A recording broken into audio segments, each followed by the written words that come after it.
மனிதன் நினைப்பதுண்டு வாழ்வு நிலைக்கும் என்று இறைவன் நினைப்பதுண்டு பாவம் மனிதன் என்று மனிதன் நினைப்பதுண்டு வாழ்வு நிலைக்கும் என்று இறைவன் நினைப்பதுண்டு பாவம் மனிதன் என்று மனிதன் நினைப்பதுண்டு வாழ்வு நிலைக்கும் என்று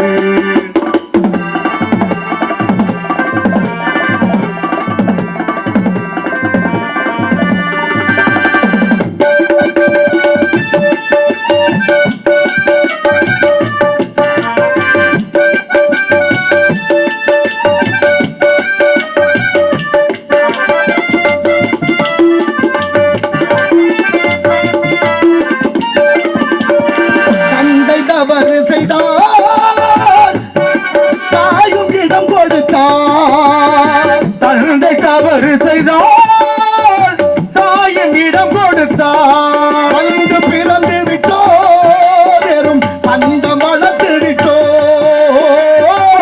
பிறந்து விட்டோ வெறும் பந்தம் வளர்த்து விட்டோ மனது துடிக்கிறது மயக்கம் பிறக்கிறது அழுது லாபம் என்ன அவன் ஆட்சி நடக்கிறது மனிதன் நினைப்பதுண்டு வாழ்வு நிலைக்கும் என்று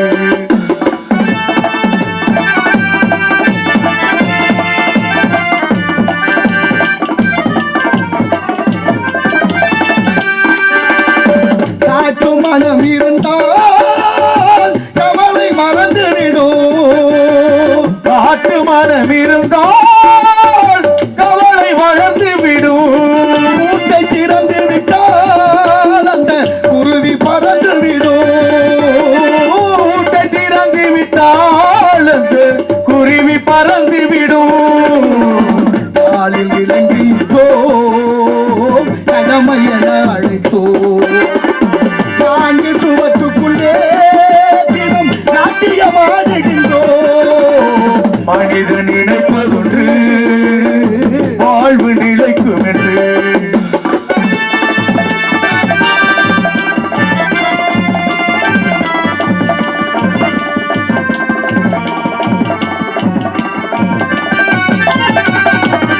விதியின் ரதங்களிலே விரைந்து பயணம் செய்தார் விதியின் ரதங்களிலே நாம் விரைந்து பயணம் செய்தார் மதியும் மயக்குதடா சிறு மனமும் கலக்குதடா மதியும் மயங்குதடா சிறு மனமும் கலங்குதடா கொடுக்க எதுவும் இல்லை கொடுத்து முடிந்தடா கணக்கை முடித்து விட்டே ஒரு கடலை முடித்ததடா மனிதன் நினைப்பதுண்டு வாழ்வு நிலைக்கும் என்று வாழ்வு நிலைக்கும் என்று வாழ்வு நிலைக்கும் என்று வாழ்வு நிலைக்கும் என்று எண்ணணும் நம்பிக்கை தான் வாழ்க்கை நம்பிக்கை இல்லைன்னா எந்த செயலும் நடக்காது தூங்குறவங்க கூட எந்திரிக்கிறவங்க நம்பிக்கையில படுத்திருக்கிறோம் ஆமா தூங்கி எந்திரிச்சாத்தான் அது சனனம் இல்லைன்னா அது மரணமா வள்ளுவர் கூட சொல்றாரு உறங்குவது போல சாக்காடு விழுத்து எழுவது போல ஜனனம்னு பாடுறாரு தூங்கி எந்திரிக்கிறவங்க ரொம்ப நேரம் இன்னும் இவ்வளவு நேரம் தூங்கிட்டேன் அப்படிங்கிற என்ன வருது அது தூக்கம் தூங்கி எந்திரிக்கலைன்னா அதுக்கு பேரும் அப்படி இந்த மனித வாழ்க்கை இன்றியமையாத ஒன்று எத்தனையோ விஷயங்களை கடைபிடித்து வாழ்கிறோம் அப்படி பாரனைத்தும் பொய்யனவை என்று பட்டணத்து பிள்ளையை போல் யாரும் துறக்க அரிது அரிதுன்னார் தாய் மாணவசாமி ஒரு பெரிய பணக்காரரு வட்டி கொடுத்து வட்டிக்கு மேல வட்டி போட்டு குட்டிக்கு மேல பொட்டி போட்டு வட்டிக்கு வட்டி போட்டே பொருள் சேர்க்கிற ஆளு கஞ்ச பிசினாரி சம்பாதிக்கிறாரு கொடுக்கணும்ல செல்வம் சேர்த்து என்ன பண்ண செல்வத்தின் பயன் ஈதலேன்னு சொல்லுது இல்ல செல்வத்தின் பயன் ஈதலை புறநானூறு சொல்லுது இல்ல அப்ப இருக்கிற செல்வத்துல கொஞ்சமாவது கொடுக்கணும் அவர் பாருங்க 10 காய் செலவு பண்ண மாட்டாரு அவ்வளவு கொடுமையான ஒரு நம்ம பேர் சிக்கனமா இருப்பாங்க அவங்கள போய் கஞ்சத்தனம்னா கோவம் வரும் கருமினாலும் கோவம் வரும் அதே வார்த்தையை மாத்தி சொல்லுங்க அண்ணன் ரொம்ப சிக்கனமானவர் இருக்கா ரொம்ப சிரிப்பாரு அவர் சந்தோஷமா இருக்கும் வார்த்தை ஒண்ணுதான் சொல்ற விதம் தான் கருத்து ஒண்ணுதானே அது மாதிரி அவரு வட்டி கொடுக்குற பழக்கம் இருந்திருக்கு, போயிருக்காரு, வட்டி பணம் வசூல் ஆகுது. அந்த காலத்துல இந்த காலனா ஓட்ட காலனா இருக்கிற காலம், அந்த காலம். ஆமா, அந்த காலத்துல அவருக்கு வட்டி பணம் வசூல் பண்ணா ஒவ்வொரு முடிச்சா கட்டி கட்டி சாரட்டு வண்டியில போட்டு வைக்கிறாரு. சரி, வட்டி பணத்தை வசூல் பண்ணிட்டு சாயந்தரமா அந்த பக்கத்து ஊர்ல இருந்து நம்ம ஊருக்கு வரணும். அப்படி இந்த சாரட்டு வண்டியில வந்தாரு. வண்டியில வரும்போது கொஞ்சம் அசந்து தூங்கிட்டாரு. இந்த பணம் முடிச்செல்லாம் வச்சிருந்தாரா ஒவ்வொரு பையா, அதுல ஒரு முடிச்சு வண்டி அசைவுல நழுவி விழுந்துருச்சு. நழுவி ஒரு பை விழுந்துருச்சு. இவர் வீட்டுக்கு வந்துட்டாரு. இது விழுந்ததுக்கு அப்புறம் அங்கே இருந்து ஒருத்தர் நடந்து வர்றாரு. அவருக்கு ரொம்ப பக்திமான், அவர் ரொம்ப ஏழ்மையானவர், ஆனாலும் நேர்மையானவர். காசு இருந்தா ஒரு பிள்ளையார் கோயில் கட்டலாம்னு ரொம்ப நாள் கனவு. எனக்கு முருகன் கோயில் கட்டணுங்கிற கனவு மாதிரி அவருக்கு ஒரு பிள்ளையார் கோயில் கட்டணுங்கிற கனவு. அப்படியே வந்துகிட்டே இருந்தாரு. வர்ற வழியில இந்த பணம் முடிச்சு கிடக்கு. ஏதோ ஒரு முடிச்சு கிடக்க அப்படின்னு எடுக்கிறாரு. அது கொஞ்சம் கனமா இருக்கு. பார்த்தா அது பணம் இருக்குங்கிறது தெரியுது. இறைவனை வழிபட்டு ஏதோ ஆண்டவன் கொடுத்துருக்கேன், நாளைக்கே யாருக்கு பணம்னு தெரிஞ்சு கேட்டான்னா கொடுத்துருவோம், இல்லைன்னா நம்ம கோயில் கட்ட வேலையை ஆரம்பிப்போம்னு கொண்டு வந்து வீட்டுல வச்சுட்டு கை காலை கழுவிட்டு சாப்பிட உட்கார்ந்தாரு. இப்ப பணத்தை தொலைச்சவர் வீட்டுல போய் பணப்பையெல்லாம் எண்ணி பார்த்தா ஒண்ணு குறைஞ்சு போச்சு. தடுமாறி போனாரு, பதறிட்டாரு. சோறாவது ஒண்ணு, அது எங்கிட்டு சாப்பிடுறது, பணத்தை விட முடியுமா, வட்டி பணம்ல உழைச்ச காசு அப்படின்னு சொல்லி என்னடா பண்றதுன்னு யோசிச்சு ஒரு தண்டோரா போட சொன்னாரு. வரும்போது வட்டி பணம் வசூல் பண்ணி கொண்டுட்டு வர்ற போது இன்னாருடைய பணப்பை ஒன்று நழுவி விழுந்து விட்டது, எடுத்தவர்கள் கொண்டு வந்து கொடுத்து விட்டால் 100 காசு சன்மானம் வழங்கப்படும் அப்படின்னு தண்டோரா போட்டாரு. இந்த தண்டோரா செய்தி எங்க சாப்பிட்டாருல எடுத்துக்கிட்டு வந்து பைய எடுத்துக்கிட்டு ஒரு ஏழ்மையான அவரு காதுல விழுந்துருச்சு. இப்ப அவர் ஒரு முடிவுக்கு வந்துட்டாரு. இப்ப பணப்பை இன்னாருன்னு தெரிஞ்சிருச்சு, காலையில கொண்ட கொடுத்துருவோம், 100 காசு கொடுப்பாரு, அதை வாங்கியாவது கோயில் வேலையை ஆரம்பிக்கலாம் அப்படின்னு நினைச்சு பொழுது விடிஞ்சு எந்திரிச்சு குளிச்சுட்டு சாமியை கும்பிட்டு அந்த பணப்பையை எடுத்துக்கிட்டு அந்த பணக்காரர் வீட்டுக்கு போனாரு. பணக்காரர் வீட்டுக்கு போய், ஐயா இந்த பையன் உங்க எடுத்தானா? ஆமா. எங்க எடுத்திய? வர்ற வழியில பாதையில கடைசி எடுத்தையா, இந்தாங்க, ரொம்ப நல்லது, கொடுத்தாச்சு. கொடுத்தோடனே அவர் பேசாம நின்னாரு. இவர் கேட்டார், ஐயா பணப்பை கிடைச்சிட்டா கொடுக்குறவங்களுக்கு 100 காசு கொடுக்குறோம், அதை கொடுங்கல அப்படின்னாரு. அப்படின்னு நியாயமா கேட்டாரு. இப்ப பணப்பையக்காரர் என்ன பண்ணாரு, பணப்பைய பிரிச்சு எல்லாத்தையும் எண்ண ஆரம்பிச்சாரு. காசு என்னன்னா அதுல 800 காசு இருக்கு, 800 காசு இருக்கு. இப்ப அவர் கொடுக்க மாட்டேன்னு மறுக்கிறாரு. ஏன் கொடுக்க மாட்டேங்க, தர்றேன்னு சொல்லி இருந்தீங்களே, அறிவிச்சிருந்தீங்களே. ஆமா ஆமா, சொன்னதெல்லாம் உண்மைதான், 100 காசு தடுக்கணும்னு சொன்னது உண்மைதான். ஆனா நீ என்ன பண்ணிருக்க பத்தியா, நான் 900 காசு வச்சிருந்தேன், நீ 100 காசை எடுத்துக்கிட்டு 800 தான் கொடுத்துருக்குற, அதனால உனக்கு கொடுக்க முடியாதுன்னு மறுத்துட்டாரு. அவருக்கு ரொம்ப வருத்தமா போச்சு. உண்மையா நடந்துகிட்டதுக்கு நேர்மைக்கு கிடைக்கிற பரிசாடாது, உண்மையா ஒரு காசு கூட எடுக்காம கொண்டாந்து கொடுத்ததுக்கு நீ எனக்கு காட்டுற நன்றியாது, சொன்ன சொல்ல மாத்ததுக்கு கூட வச்சேன்னு போய் எவ்வளவோ வாதாடி பார்த்தாரு, கேட்கல. நீ திருடிட்டாயிடான்னு குற்றம் சொல்லிட்டாரு.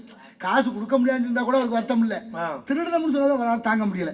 நேரா ஊர் பஞ்சாயத்தை கூட்டியாச்சு, பஞ்சாயத்துல வந்து வச்சாச்சு. பஞ்சாயத்துல சொல்றாரு இந்த மாதிரி விவரம்னு. உடனே பணக்காரருக்கு ஆளு விட்டு அவரை கூப்பிட்டாங்க. அவரை கூப்பிட்டு கேட்டா அவர் சொன்னார், நான் வச்சிருந்த பொற்காசு பையில அந்த காசுல 900 காசு இருந்துச்சு, இவர் கொண்டு வந்து கொடுத்ததுல 800 தான் இருந்துச்சு, 100 காசை எடுத்துக்கிட்டு கொடுத்தாரு, அதனாலதான் கொடுக்கலைன்னு சொல்ல. என்ன இருந்தாலும் பணக்காரன் சொல்லத்தானே உலகம் ஏற்கும், ஏழை போய் சொன்னாலும் சொல்லுவேன்னு நம்புறாங்களே. அதனால அவர் சொன்னா, ஏப்பா அப்படித்தானா உண்மைதானான்னு கேட்டுட்டு தீர்ப்பு எப்படி சொன்னா தெரியுமா, அங்கதான் பெரிய கதையே இருக்கு. இப்ப பணக்காரரை கூப்பிட்டு இந்த பணப்பையை எடுத்துட்டு வர சொன்னாங்க. அவர் எடுத்தாந்து கொடுத்தாரு. காசை என்ன சொன்னாங்க, எண்ணுனாரு. 800 காசு இருந்துச்சு. ஐயா நீங்க வச்சிருந்த பையில எவ்வளவு இருந்துச்சு, 900 காசு இருந்துச்சு, இதுல எவ்வளவு இருக்கு, 800 இருக்கு, இந்த 800 காசு உள்ள பைய அவற்றை கொடுங்கன்னாங்க. அந்த எடுத்தாந்து கொடுத்தவற்றை கொடுத்தாச்சு. ஐயா 800 பொற்காசு என் வீட்டுல நீங்க எதுக்கு வாங்கி கொடுக்குறீங்க? இல்ல இல்ல, இது 800 பொற்காசு உங்களுடைய இல்ல, 900 பொற்காசு கிடைச்சோன்னு வாங்கி உங்கள்ட்ட கொடுக்குறோம், இதை அவற்றை கொடுத்துருங்கன்னு வாங்கி கொடுத்துட்டாரு. அதுதானே நீதி, அதானே நீதி. அப்படி இருக்குமா இப்ப நடக்குதா? இங்க தன் மகனை தேர்காலில் இட்டுக் கொன்றான் மண்ணு நீதி சோழன், திருவாரூரை தலைநகராக ஆண்ட மன்னன். ஏன் ஒரு பசுமாடு தன்னுடைய கண்ணுக்குட்டியை இழந்துவிட்டு நீதி கேட்டு ஆராய்ச்சி மணி அடித்தது. நீதி என்றால் அப்படி இருக்க வேண்டுமே. ஆனா எப்படி இருக்கு, இங்க எல்லாம் காசுக்காவில போச்சு, ஒன்னும் சொல்றதுக்கு இல்ல. நம்ம கண்ணத்துக்கு பெரிய இடத்து பொல்லாப்பு, அரமணை கோழி முட்டை, அம்மிக்கலை உடைக்க. ஆண்டவன் படைப்புல எல்லாருக்கும் 6 அறிவு இருக்கான்னா இல்ல, சில பேருக்கு 5 அறிவு, சில பேருக்கு 5 அறிவு, சில பேருக்கு 4 அறிவு, 3. நான் சொல்லலைங்க இங்க வாஷ. என்ன காரணம், மாவு மாக்களும் ஐயர் விடுவே என்பது தொல்காப்பியம். கம்பரே பாடுறாரு, மக்களும் விலங்கு ஒண்ணுன்னு. சில வீட்டுகளை போய் கேட்டு பாருங்க, தாய்மார்கள் இருக்காங்களா 1-2 பேரு. ஆமா ஏமா உங்க வீட்டுக்காரருங்க அப்படின்னு கேட்டா தெரியும், சொல்லிடுவா ஒரே வார்த்தையா, நாங்கிட்டு தான் தெரியும். அப்புறம் வரும் பெண்ண திரிகிறது வருவது எது, ஆடு மாடான்னு ஆகிப்போச்சுல. அப்படி அறிவு குறைந்து விடாமல் இந்த அறிவு சிந்தனையை தெளிவுபடுத்துவதற்கு தான் கல்வி என்ற பெரும் ஆயுதம் அறியாமையை போக்குவதற்கு வைத்திருக்கிறார்கள். உலகமே போற்றுகிறது. கற்கை நன்றே, கற்கை நன்றே, பிச்சை புகழும் கற்கை நன்றே, படிக்காமல் இருப்பதை விட பிறக்காமல் இருப்பது மேலும் நான் பேரறிஞன் பிளேட்டோ. அந்த வகையிலே கல்வி செல்வம் நிறைந்த செல்வம், சிறந்த செல்வம், கல்வி கரையில கற்பவர் நாள் சில என்ற வகையிலே இடத்தின் சிறப்பை பார்க்கின்ற பொழுது மனிதன் எல்லாம் தெரிந்து கொண்டான், வாழும் வகை புரிந்து கொண்டான். இருந்த போது மனிதனுக்கு ஒன்று மட்டும் தெரியவில்லை. மனிதன் எல்லாம் தெரிந்து கொண்டான், வாழும் வகை புரிந்து கொண்டான்.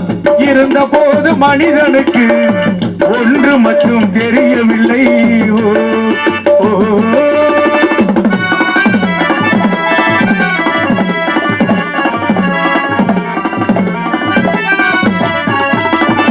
இனிய குரலில் குயில் போலே இசையும் அழகாய் பாடுகிறான். எருதுகள் போலே தந்திகளை எடுத்துக் கொண்டும் ஓடுகிறான். இனிய குரலில் குயில் போலே இசையும் அழகாய் பாடுகிறான். எருதுகள் போலே வண்டிகளை இழுத்து கொண்டு ஓடுகிறான்.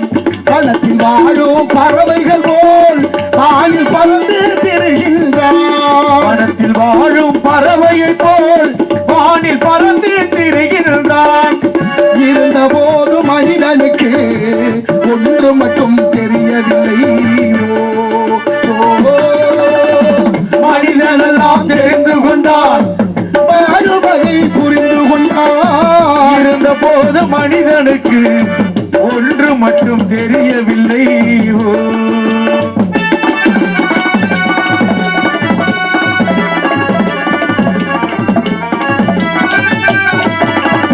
கொள்ளும் பாம்பின் குடும்பி சத்தை சொல்லில் கொடுக்க தெரிந்து கொண்டான். குள்ளன் அறிவோல் தந்திரத்தால் சொல்லில் கெடுக்க புரிந்து கொண்டான். கொள்ளும் பாம்பின் குடும்பி சத்தை சொல்லிக் கொடுக்க தெரிந்து கொண்டான்.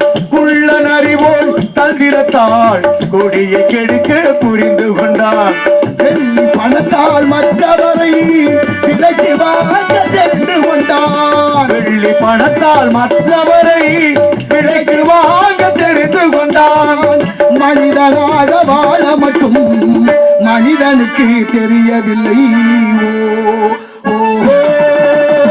மனிதனெல்லாம் தெரிந்து கொண்டான், வாழும் வகை புரிந்து கொண்டான். இருந்த போது மனிதனுக்கு மனிதனாக வாழ மட்டும் மனிதனுக்கு தெரியவில்லை.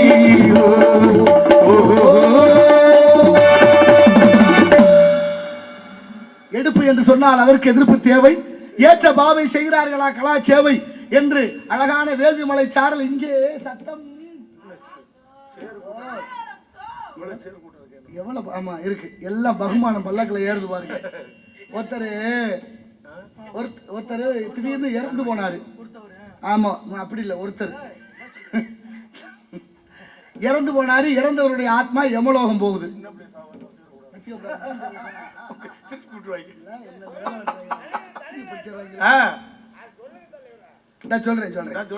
ஒருத்தர் இறந்து போனாரு. இறந்தவருடைய ஆத்மா யமலோகம் போகுது. சரி, யமலோகம் போனா யமதர்மனுடைய யமலோகத்தை பார்த்தோன்னே இவனுக்கு ஆச்சரியமா இருக்கு. ஒரு விசித்திரமான ஒரு உலகம், விசித்திரமான இடம். அப்படி போறாரு. அப்படி பார்த்தோன்னே கேக்குறேன், அங்க எல்லாம் நிலைக்கடிகாரமா மாட்டி இருக்கு. நிலைக்கடிகாரம் ஒவ்வொரு அளவுல பெருசு சிறுசா மாட்டி இருக்கு. இவன் கேக்குறான் யமதர்மனை பார்த்து, எதுக்குயா யமலோகத்துல வெறும் கடிகாரமா மாட்டி வச்சிருக்கீங்க அப்படின்னு கேட்டேன். இல்ல பூலோகத்துல இருந்து இறந்து யாரெல்லாம் வர்றாங்களோ அவங்களுக்கு ஒரு கடிகாரம் இங்க ஏற்கனவே மாட்டி வச்சிருப்போம்னு யமதர்மன் சொல்றாரு. எதுக்குயா ஒவ்வொருத்தருக்கும் ஒரு கடிகாரம் மாட்டுறீங்கன்னு கேட்க, யாரு எவ்வளவு புழுகுறாங்களோ பொய் சொல்றாங்களோ அது அளவுக்கு ஓடும் யா கடிகாரம்னு யமதர்மன் சொன்னாரு. மணிமுத்துக்கெல்லாம் ஒரு கடிகாரம் மாட்டிருக்கான். 10 கடிகாரம் மாட்டான். சரி, கடிகாரம் மாட்டி இருக்கு. இவனுக்கு ஒரே ஆச்சரியம். அப்ப நமக்கும் கடிகாரம் மாட்டி இருப்பாங்களோ அப்படி நினைச்சு, ஐயா இந்த கடிகாரம் யாருட்டு ஓடுதுன்னு கேட்டாரு. அதான்டா ஓன் கடிகாரம் ஓடிக்கிட்டு இருக்குன்னு சொல்ல. இவ்வளவா நான் புழுகுனேன். அப்படிலாம் சந்தேகமா இருக்கிறவங்களுக்கு புழுகுனா இல்லையா அப்படின்னு ஆச்சரியமா கேட்டேன். பக்கத்துல ஒரு கடிகாரம் ஓடாம இருந்துச்சு. இது யாரு கடிகாரம் ஐயா ஓடாம இருக்கேன்னு கேக்குறேன். அதுக்கு யமதர்மன் சொன்னார், அதுதான் உங்க நாட்டுல கொல்கத்தாவில வாழ்ந்த அன்னை தெரசா அந்த அம்மையாருடைய கடிகாரம். அன்னை தெரசாவோட கடிகாரம் ஓடாம இருக்க அப்படின்னா பொய்யே சொல்லலையா? ஆமா, பொய்யே சொல்லல. தியாக செம்மல் அந்த அம்மா என்ன பண்ணாங்க, அயல் நாட்டில இருந்து வந்து இந்தியாவிலே தொழுநோய் நோயாளிகளுக்காக ஒரு தொண்டு நிறுவனத்தை நிறுவி அதுக்கு நிதி கேட்டு எல்லா நாடுகளும் பிச்சை எடுத்தாங்க. அப்படி ஒரு நாள் கொல்கத்தா வீதியில கையேந்திர போது ஒரு பெரிய பணக்காரரு கோபத்துல காரி எச்சியை உமிழ்ந்து விட்டார், கையில துப்பிட்டார் எச்சியை துப்பிடோன்னு அன்னை தெரசா என்ன பண்ணா தெரியுமா? அந்த கையை அப்படியே மடக்கிட்டு அவர்கிட்ட திரும்ப சொன்னாங்க, ஐயா எனக்கு வேண்டியதை கொடுத்துட்டீங்க, என் பிள்ளைகளுக்கு ஏதாவது கொடுங்கன்னு கேட்டா அவர் நொந்து நூலாகி போனார். சொத்துல பாதி எழுதி வச்சதாக வரலாறு சொல்லுது. அந்த அம்மையாருக்காகத்தான் அந்த கடியாரம் ஓடாம இருக்கு. அந்த அம்மா அவ்வளவு தியாகமானவங்க அப்படின்னு யமதர்மன் சொன்னார். சரி, கொஞ்ச நேரத்துல இப்படியே பாத்துக்கிட்டு இங்கிட்டு திரும்பினான்ல, ஒரு காத்தாடி ஒண்ணு கட கட கடன்னு ஓடிக்கிட்டு கிடக்கு. அதானே இவன் கேட்டா, என்ன யமதர்மராஜா இந்த காத்தாடி இப்படி ஓடுதேன்னு கேட்க, அதுக்கு யமதர்மன் சொன்னா, அது காத்தாடி இல்லடா, அது கடியாரம் தான்.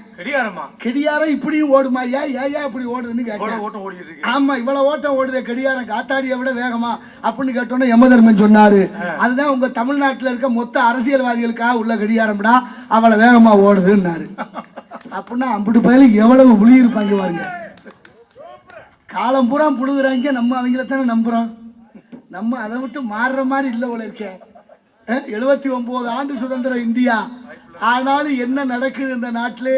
பாரனைத்தும் பொய்யனவை என்று பட்டினத்து பிள்ளையை போல் யாரும் துறக்க அரிது அரிதுன்னார் தாயுமானவ சுவாமி. மீண்டும் மீண்டும் திருடங்கையிலே சாவியை கொடுத்து விட்டு நல்லது நடக்கும்னு வான்னு ஒன்றும் சொல்றதுக்குள்ள இந்த வாழ்க்கை எப்படி போய்கிட்டு இருக்குது, எங்கே போகிறோம், எதை நோக்கி பயணிக்கிறோம்? மாணவ சமுதாயம், இளைஞர்கள் சமுதாயம் போதைகளுக்கு ஆட்பட்டு கொண்டு இந்த உலகத்தில் மரணங்கள் அதிகம் சம்பவித்து கொண்டே இருக்கு. உலக நாடுகளெல்லாம் அது இருக்கு. தமிழ்நாட்டில் மாதிரி கொடுமை எந்த நாட்டிலையும் இல்லை. வெயிலில் வர முடிஞ்சா, நேரத்தெல்லாம் பகலில் வர முடிஞ்சா நம்மளால. திருச்சியிலேருந்து சேலம் வர்றதுக்குள்ள வெந்து தணிஞ்சு போச்சு. எந்த இடத்துலையும் ஒரு நிழல் இல்லை, ஒரு மரம் இல்லை. பிறந்த நாள் விழா கொண்டாடுறோம், பிள்ளைகளுக்கு பிறந்த நாள் விழா கொண்டாடுறோம். எப்படி கொண்டாடுறோம்? எப்படி? இந்த அடுமனைங்கிற பேக்கரிக்கு போய் ஒரு ரொட்டியை வாங்கிட்டு வந்து அதில் மெழுகுவர்த்தியை வச்சு, மெழுகுவர்த்தியை பற்ற வச்சு அதை ஊதி அணைக்க சொல்லி கொண்டாடுறோம். கலாச்சார சீரழிவு. அது நமது கலாச்சாரமே இல்லை. ஒரு விளக்கை ஏற்றி சொல்லி கொடுக்கணும், ஒரு விளக்கேற்ற சொல்லி கொடுக்கணும், புத்தாடை கொடுத்தணும், 2 பேருக்கு சாப்பாடு வாங்கி கொடுக்கணும், யாருக்காரு ஒரு உதவி பண்ணணும், ஒரு கோயிலுக்கு ஒரு அன்னதானம் போடணும். அப்படித்தான் பழக்கணுமே தவிர இந்த பிறந்தநாள் விழாவில் அந்த குழந்தைக்கு ஒவ்வொரு பிறந்தநாளும் ஒவ்வொரு மரக்கன்று நட சொல்லி இந்த பூமியை பசுமையாக்கி மழை வரம் பெற வேண்டாமா? இயற்கை அழிக்கிறதுலே புரியா இருக்கானே, எதையுமே செய்யறதில்லை. இப்படி போயிருச்சு. இருந்தாலும் ஆலோலம் சோ என்று பண்பாடி கொண்டிருக்கிறாள் பெண்மகள் என்று வள்ளின்னு பார்த்தா, மல்லி மல்லி செண்டு மல்லி ஆள சத்துதடி, அது கிள்ளி கிள்ளி என்னையும் தான் வசத்துதடி. ஓ மச்சானுக்கு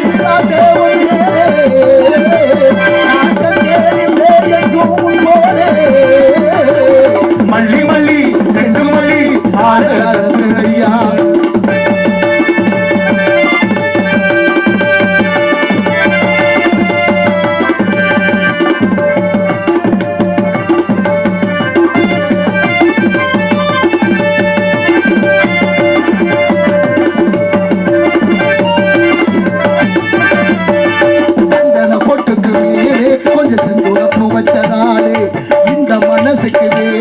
அது எட்டி பறக்குது மேலே, சந்தன பொட்டுக்கு மேலே கொஞ்சம் செந்தூரப்பு வச்சதாலே இந்த மனசுக்கு மேலே அது எட்டி பறக்குது மேலே. சின்ன இடுப்புல வண்ண உடுப்புல என்ன தருக்குது என்ன சொல்ல, சின்ன இடுப்புல வண்ண உடுப்புல என்ன தருக்குது என்ன சொல்ல. மன்மத அம்பையும் விட்டு புட்டா, வந்தன தொட்டு புட்டா, இந்திரங்க நாட சுட்டு புட்டா, கொட்டி புட்டா, சொந்தமா வந்து சொல்லி பிடிக்கிறது அள்ளி கொடுக்கிறது. மல்லி மல்லி செண்டு மல்லி ஆள சத்துதடி, அது கிள்ளி கிள்ளி சத்துதடி.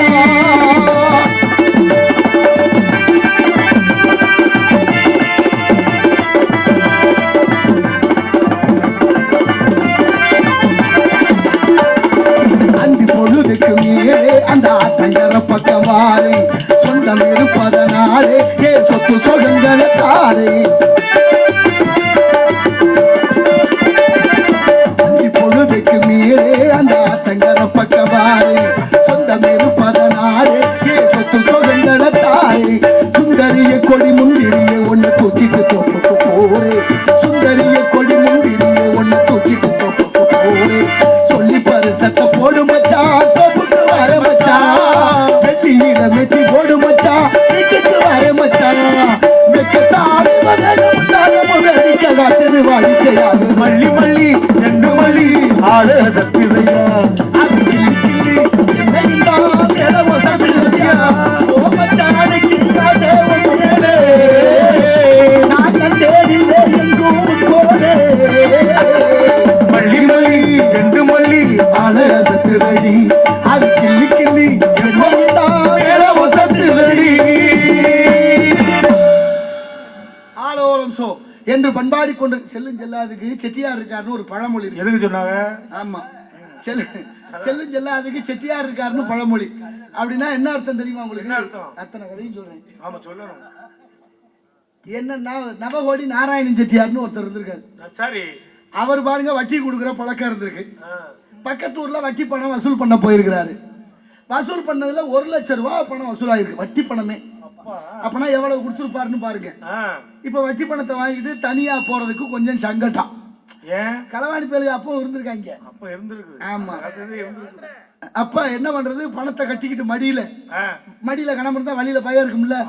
சரி, யாரையாவது துணை கூட்டிட்டு போலான்னு பாத்துருக்காரு. அந்த நேரத்துல ஒரு 6 அடி உயரத்துல சரி ஆஜானுபாகவான ஒரு பயில்வான் இருந்திருக்காப்ல. ஆமா, அவனை கூப்பிட்டு, தம்பி எங்க ஊர் வரைக்கும் எனக்கு துணைக்கு வா, உனக்கு காலனா சம்பளம் தர்றேன் அப்படின்னு சொல்லி அவன்கிட்ட பேச்சுவார்த்தை பண்ணி பேசி முடிச்சு கூட்டிக்கிட்டு கிளம்பினாரு. இவ்வளவு வட்டி பணம் வாங்கினாலும் ஆமா, காலனாவுக்கு அவ்வளவுதான் கொடுக்க முடியும். காலனா கொடுத்து கூட்டிட்டு போறது. அவன் சொன்னா, ஐயா வயித்த பசிக்குதியா அப்படின்னா, பசி பாவம் இல்லையா, பசி வந்தா 10 பறக்குமே, சரிப்பா சாப்பிடு அப்படின்னு ஒரு உணவகத்துல உண்டே சாப்பிட விட்டாங்க. அவன் 10 ஆளு சொத்த ஒத்தாளா சாப்பிட்டேன். அதிகமா சோத்தத்தினாலும் புத்தி வேலை செய்யாது, மந்த உண்டாகும். ஒரு உணவுக்கு இன்னொரு உணவு இடைவேளை 5 மணி நேரம் வேணுமா குறைஞ்சது. அதுக்கப்புறம் இரவு நேரத்துல பால் தயிர் மோர் கீரை சாப்பிடவே கூடாது. செரிமானமாக 9 மணி நேரம் ஆகும். உணவு மருந்தா இருந்துச்சு, இப்ப மருந்து உணவா போச்சு. எப்படி மாறி போச்சு பாருங்க. சரின்னு சாப்பிட்டு 2 பேருமா செட்டியாருமா 8 மணிக்கு நடக்க ஆரம்பிச்சா பாதி சாமா அமாவாசை இருட்டு. 12 மணி 12:30 மணி இருக்கும். இவன் சொன்னா, செட்டியார் ஐயா எனக்கு என்னமோ பயமா தெரியுது, என்னை விட்டுருங்க ஓடி போறேன். என்னடா உன்னையே நம்பி கூட்டியாந்தா பாதி வழியில விட்டுட்டு போறேங்கிற? அடே நல்லா இருப்பாய்டா, இங்கிட்டு போனாலும் பாய் தூரம் போகணும், இங்கிட்டு போனாலும் பாய் தூரம் போகணும். நான் சொல்றதை கேளுப்பா, நல்லா இருப்பேன். இன்னொரு காலம்னா வேணா சம்பளம் தர்றேன், 2 பேரும் ஆளுக்கு ஒரு செடி மரவுல இருந்துட்டு விடிய காலம் போயிருவோம்னு சொன்னாரு. அதுக்கு ஒத்துக்கிட்டேன். இப்ப செட்டியார் ஒரு செடி மரவுல, அவன் ஒரு செடி மரவுல உட்கார்ந்தாச்சு. உட்கார்ந்தா அவன் தூங்கிட்டா, இவருக்கு தூக்கம் இல்ல. இவருக்கு எப்படி தூக்கம் வரும்? மடியில கணம் இருக்க. அவன் வெறும்பைய தூங்கினவன் தூங்கி கீழே விழுந்து அங்கனே கிடக்காம உருண்டு இந்த மாதிரி பாதைக்கு வந்துட்டேன். பாதி சாமத்துல ஒரு 5-6 களவாணி பயலுக அந்த வழியா வர வந்த களவாணி பயலுக இவனை தாண்டிக்கிட்டு போக, தாண்டுதுல ஒருத்தன் இடிச்சு விட்டான். இடிச்சவன் சும்மா போகாம பின்னால வந்தவங்களுக்கு சொல்லுவேன், டே பாத்து வாங்கடா, பின்னால ஒரு பனைமரம் கிடக்குன்னு சொல்ல. அடுத்து போனவனும் தாண்டுனா இடிச்சு விட்டு அவனும் சொன்னான், பாத்து வாங்கப்பா பனைமரம் ஒண்ணு கிடக்குன்னு சொல்ல. என்னதான் வெறும் பயிலா இருந்தாலும் ரோசம் வராதா? ரோசம் வந்து என்ன ஒண்ணு ஒண்ணுக்கு ஆகல. ஆனாலும் வெறப்பா எந்திரிச்சா, வேகமா எந்திரிச்சு, யாரா என்னை பணமரம் பண்ணது? யாரு என்னை பணமரம் பண்ணது? பணமரத்து மடியில காலனா காசு இருக்குமா? யாரா என்னை பணமரம் பண்ணது? பணமரத்து மடியில காலனா காசு இருக்குமான்னு சத்தம் போட்டேன். களவாணி பயில சுதாரிச்சுட்டாங்க, ஏதோ பணம் வச்சிருப்பான் போல இருக்கு, விடக்கூடாது. திரும்பி வந்து, யாரா நீ குடுறா, என்னடா வச்சுக்க, ஒரு அறை விட்டாங்கல்ல, படத்துல எடுத்து காலனாவா கொடுத்துட்டான். காலனாவா கொடுத்தா அவங்க இருட்டுக்குள்ள அது காலனாவா அரையனாவான்னு தெரியல. இப்படி பாக்க இவன் வாயை வச்சுக்கிட்டு சும்மா இருக்கும்ல, வாயும் சரியில்லை வாயுதாவும் சரியில்லை. இவன் சொன்ன, என்னப்பு காசு செல்லுமா செல்லாதான்னு பாக்குறீங்களா? செல்லும் செல்லாதுக்கு செட்டியார் தான் கொடுத்தாரு, இந்த செடி மலவுல இருக்காரு, அவர்கிட்ட போய் கேளுங்க. செட்டியார் உயிருக்கும் உழ வச்சு, செட்டியாருக்கு காசுக்கும் உழ வச்சு, இந்த சேர்க்க தப்பா சேர்க்க. நட்பு எப்படி இருக்கணும்? நல்ல நட்பா இருக்கணும்ல. சேர்றது பூரா சிவலிங்கமா சேர்ந்தா என்ன சொல்லுவா இல்ல, அந்த மாதிரி தான். அப்படின்னா அது அந்த அர்த்தத்துல சொல்லப்படல, அது வேற அர்த்தத்துல சொன்னது. அதை நம்மளால வேற மாதிரி பயன்படுத்திக்கிட்டே இருக்கிறோம். அது மாதிரி இல்லாம இடம் வேள்வி மலை சார்ந்த அழகான இடம். நாளைய தலைமுறைகளுக்கு நாம என்ன சொல்லி கொடுக்குறோம் அப்படிங்கறதான, என்ன விதைக்கிறோமோ அதை அறுவடை பண்ணணும்ல. இந்த பிரபஞ்சம் பாருங்க, நிலம், நீர், நெருப்பு, காற்று, ஆகாயம் 5 வரிசையா இருக்கு. இந்த பூமி 1/4 பங்கு தான், தண்ணி 3/4 பங்கு. 4 பங்குல 3 பங்கு தண்ணி, 1/4 பங்கு தான் நிலம். இந்த 3 பங்கு தண்ணி நினைச்சா நிலத்தை மூடிடும். எவ்வளவு நேரம் ஆகும் நினைச்சு பாருங்க, 1 வினாடி தான். அப்ப மண்ணு முதல்ல, மண்ணுக்கு மேல தண்ணி மூடிடும், தண்ணிக்கு மேல நெருப்பு எரியும் சக்தி இருக்கு, அதுக்கு மேல காத்து இருக்கு, அதுக்கு மேல ஆகாயம் இருக்கு. இந்த பஞ்சபூதத்தையும் நம்ம வணங்கலைனா வாழ்க்கை நமக்கு இல்லை. இப்போ பாருங்க, தீக்குச்சை உரைச்சு பிடிச்சிங்கன்னு வச்சுக்கோங்க, கீழ் குப்பரை பிடிச்சா கூட மேல் நோக்கி எரியும். அதனாலதான் சுடர்னு பேரு. எப்போதுமே நெருப்பு தனித்துவம் வாய்ந்தது. நெருப்புக்குள்ள ஒரு பொருள் விழுந்தா அது நெருப்பாவே மாறும். மற்ற நாள் அப்படி இல்லை. தண்ணி மேல இருந்து வருது, மழை நீர் மேகத்துல இருந்து வரும்போது ஒரே நிறம் தான். விழுகிற இடத்தை பொறுத்து நிறம் மாறும். பார்த்திருக்கீங்களா? கரிசல் மண்ணில் விழுந்தா கருப்பாகும், செம்மண்ணில் விழுந்தா சிவப்பாகும், சாக்கடையில் விழுந்தா சாக்கடையாகும், கடல்ல விழுந்தா உப்பாகும், நல்ல இடத்துல விழுந்தா நல்ல தண்ணி ஆகும். தண்ணி எதோட சேருதோ அதுவா மாறும். காத்து அப்படித்தான். தெற்கேருந்து வந்தா தென்றல், வடக்கேருந்து வந்தா வாடை, கிழக்கேருந்து வந்தா கொண்டல், மேற்கேருந்து வந்தா கோடை, மலரோடு சேர்ந்து வந்தா மணக்கம், மலத்தோடு சேர்ந்து வந்தா நாரும். அப்ப யாரோட சேர்றோம்னு ஒரு கணக்கு இருக்குல்ல. எருமை மாட்டுக்கும் பசு மாட்டுக்கும் என்ன வித்தியாசம்? என்ன வித்தியாசம் சொல்லுங்க. மணிமுத்த கேளுங்க சாமி. இத மணிமுத்த கேளுங்க பதில் சொல்றா. என்ன எருமை மாட்டுக்கும் பசு மாட்டுக்கும் என்ன வித்தியாசம்? எருமை மாடுனா எருமை மாடுதான், பசு மாடுனா பசு மாடுதான். பசு மாடுதான். எப்படி உலக விஞ்ஞானி பூரா இங்கதான் இருக்கிறான். இவ்வளவு வருஷம் தாளம் போட்டுருக்கு நாடு உலகத்துல பாருங்க. கடைசியா சோத்துக்கிட்டான். எருமை மாடு என்ன பண்ணு தெரியுமா? கட்டி கடை சுத்தம் இல்லைன்னா அங்கே படுக்கும். எங்கன எப்படி சாக்கடையா இருந்தாலும் சரி அங்கே படுத்துரும். ஆனா பசுமாடு கட்டி கடை சுத்தம் இல்லைன்னா படுக்காது. அப்படி ஒரு நாகரிகம் கொண்டது பசுமாடு. அதனாலதான் அந்த கோமாதான்னு கொண்டாடுறான். பசும்பால் தண்ணியா இருக்கும், ஆனா அது தாய்ப்பாலுக்கு இணையானது. எருமை பால் அடர்த்தியா இருக்கும், ஆனா அது மந்தம் உண்டாகும். 10 மாடுகளுக்குள்ள நின்னாலும் எருமை மாடு தன்னுடைய கண்ணுக்குட்டியை கண்டுபிடிக்கவே முடியாது. 1000 மாடுகளுக்குள்ள விட்டாலும் பசுமாடு கண்ணுக்குட்டியை கண்டுபிடிச்சிடும். அதுக்கு அப்படி ஒரு தனித்துவம் இருக்கு. ரொம்ப நேரம் வெயில்ல பசுமாடு நிக்கும், எருமை மாடு வெயில்ல நிக்க முடியாது. வெயில்ல நின்னு பார்த்து வழி தாங்க முடியாம, வெப்பம் தாங்க முடியாம என்ன செய்யும்? நேரம் எங்கன்னா தண்ணி கிடக்கான பார்க்கும், இல்லைன்னா சாக்கடைனாலும் போய் விழுந்துரும். இப்ப இந்த 2 வகையில மனிதர்கள் இருக்காளா இல்லையா? பசுமாடு மாதிரி, சில எருமை மாடு மாதிரி. வீட்டுல பேசுறாங்க. உங்களை சொல்லுவேன் ஐயா, நீங்க அதெல்லாம் மேலானது. அப்பனா அது வருத்தப்படும்ல. அதனால நீங்க என்னென்ன ஆண்டவன் படைப்புல எல்லாருக்கும் ஆறதுக்குன்னா அதை பயன்படுத்தாம போறதனுடைய விளைவுதான் இதெல்லாம். நீங்க 10,000 ரூபாய் பட்டு வேஷ்டி, 10,000 ரூபாய் பட்டு சட்டை கட்டிக்கிட்டு வந்து கீழே உட்காருங்கன்னா உட்காருவீங்களா? எப்படி உட்காருவோம்? ஏன் உட்கார மாட்டோம்ல? துணி அழுக்கா போயிடும். உங்களை உட்கார வேண்டாம்னு யாரும் சொல்லல, உட்கார கூடாதுன்னு உங்க மனசுன்னு சொல்லல. ஆனா எது தீர்மானிக்குது? கட்டி இருக்கிற துணி தீர்மானிக்குது மனிதனை உட்காரவுமா வேண்டாமான்னு. அப்ப வாழ்க்கையை தீர்மானிக்கிறது யாருன்னு ஒரு கேள்வி வருது இல்ல. அதனால அழுக்கான இடத்துல நீங்களே உட்காரலைனா அழுக்குள்ள மனசுல எப்படி இறைவன் இருப்பான் என்பதை ஆன்மீக பெருமக்கள் சிந்தித்து பார்க்க வேண்டும். அதனாலதான் 1/2 நிமிட நேரமற்றில் தவமுறை தியானம் வைக்க அறியா என்று அழகான பாடல்களை நமக்கு கொடுத்திருக்கிறார்கள். அப்படிப்பட்ட அருமையான இடத்துல வேள்வி மலை சாரலிலே இந்த மலை சார்ந்த இடம், அழகான இடம், பூத்து குலுங்கு இந்த சோலையில குமுத மலராக காட்சி எடுத்துக் கொண்டிருக்கிறார்கள் என்று